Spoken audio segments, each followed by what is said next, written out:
So, nagisa ko na po ito sa bawang at sibuyas. At saka nilagay ko na po yung chicken stock na ginawa ko kanina doon sa fried chicken. So, ito na po. Nilagay ko na rin po yung siomai. Ayan, yung nakabalot sa wonton po. Ayan. Hindi ko na lang siya napakita kasi naka-live ako kanina eh. Natataranta ako eh. I just use my second phone. Ayan po. And then, nilagay ko na rin po ang wonton.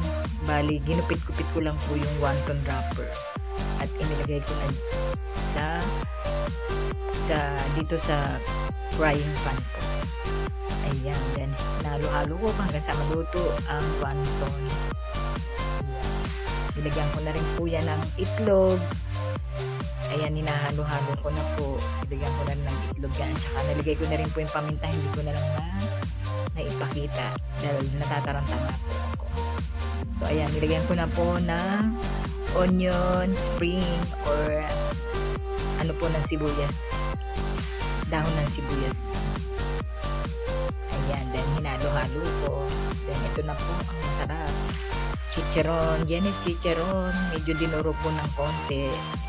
Then, nilagay ko po dyan. Ayan. Napakasarap yan.